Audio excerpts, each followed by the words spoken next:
علیک یا رسول اللہ یا حبیب اللہ صلی اللہ علیہ وسلم۔ حضرات، یہ محفل پاک جو سجائے ہیں بالخصوص شادی کے سلسلے پر، اور آج آپ کے سامنے استاذ المکرم حضرت حافظ و قاری جاوید رضا صاحب فریدی آپ کے سامنے جلوہ افروز ہیں۔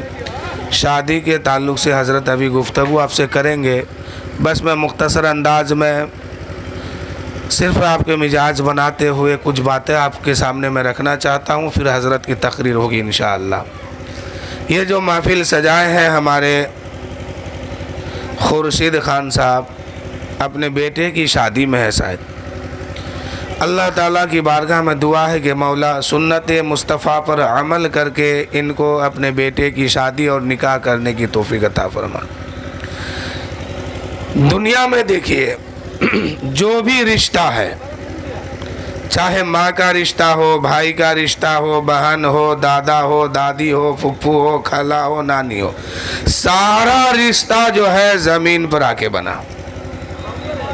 دنیا میں جو بھی رشتہ ہے یہ سب رشتہ زمین پہ آ کے بنا۔ ایک بیوی اور شوہر ایسا رشتہ ہے کہ یہ زمین پر نہیں بلکہ آسمان پر بنا۔ ماں کا رشتہ زمین پر ہے، دیکھیے آپ، بھائی کا رشتہ زمین پر، بہن کا رشتہ زمین پر، دادا کا رشتہ زمین پر، خاندان کا رشتہ زمین پر ہے، لیکن شوہر اور بیوی کا جو رشتہ بنا یہ زمین پر نہیں، عرش الہی پر بنا ہے۔ آپ کہیے گا کیسے؟ تو سنیے ایسے۔ اللہ تعالیٰ نے سب سے پہلے حضرت آدم علیہ السلام کو بنایا۔ آدم علیہ السلام کو جب پیدا کیا تو آدم علیہ السلام کو جنت میں رکھا گیا۔ پوری جنت میں تنہا آدم علیہ السلام ہے۔ جنت میں ساری نعمتیں موجود ہیں، لیکن انسانوں میں سب سے پہلا انسان حضرت آدم علیہ السلام، تو تنہا حضرت آدم علیہ السلام پوری جنت میں ہے۔ جنت کی ساری نعمتیں آدم علیہ السلام کے لیے ہے وہاں پر، لیکن تنہائی محسوس کرتے ہیں، عرض کرتے ہیں مالک و مولا جنت میں من نہیں لگتا ہے، تنہائی محسوس ہوتا ہے۔ اللہ تعالیٰ نے حضرت آدم علیہ السلام کو نیند دے دیا، اونگ جس کو کہتے ہیں، نیند میں چلے گئے۔ حضرت آدم کے بایاں پسلی سے، حضرت آدم کے پسلی سے حضرت حوا کو بنا کے اللہ تعالیٰ تیار کر دیا۔ حضرت آدم علیہ السلام کی آنکھ کھلی، کیا دیکھتے ہیں؟ سامنے ایک حسین و جمیل عورت بیٹھی ہوئی ہے، جن کا چہرہ میرے چہرے سے ملتا ہے، جس کے پاس ہاتھ میرے جیسا ہاتھ ہے، جس کے پاس پیر بھی ہے، شریر بھی ہے، جسم بھی ہے، آنکھ، ناک، کان، منہ، چہرہ سب میرے طرح ہے۔ اللہ کی بارگاہ میں عرض کی، مولا یہ کون ہے؟ اس کا شکل ہو بہو تو ملتا جلتا ہے، یہ انسان کے طرح دکھتا ہے، یہ تو اس کا ہاتھ بھی ہے، پیر بھی ہے، آنکھ بھی ہے، ناک بھی ہے، کان بھی ہے، یہ بولتی بھی ہے، مولا یہ کون ہے؟ اللہ نے فرمایا، آدم یہ تیرے دل بہلانے کے لیے۔ اللہ نے کیا کہا؟ آدم تیرے دل بہلانے کے لیے ہے۔ اب سمجھے، بیوی جو ہے وہ دل بہلانے کی چیز ہے، گھر کی کام کاج کرنے کی چیز نہیں ہے، یہ وہ کر دیتی ہے، اس کی شکریہ مانیے، ورنہ وہ اللہ نے کیا کہا؟ یہ دل بہلانے کے لیے تمہارے سامنے میں نے اس کو بنایا۔ حضرت آدم علیہ السلام قریب جانا چاہا تو اللہ کی بارگاہ سے آواز آتی، آدم خبردار، ابھی اس کے قریب مت جاؤ۔ حضرت آدم نے عرض کی، مولا اس کو تو نے میرے لیے بنایا، میرے دل بہلانے کے لیے بنایا، میرے خوشی کے لیے اس کو بنایا، پھر قریب جانے سے تو کیوں روکتا ہے؟ اللہ کی بارگاہ سے آواز آتی ہے، اے آدم پہلے نکاح کرو، جب تک تم نکاح نہیں کرو گے حوا تیرے لیے حلال نہیں ہوگی۔ اب سمجھ گئے؟ شادی سے پہلے لڑکا لڑکی جو بات کرتے ہیں نا، فون پہ ہو، موبائل میں ہو، یہ حرام ہے، یہ جائز نہیں ہے۔ جس کو عام لوگ کہتے ہیں کہ پیار محبت، پیار محبت، پیار محبت، یہ لڑکا لڑکی سے کیوں، ماں باپ سے کیوں نہیں ہوتا ہے؟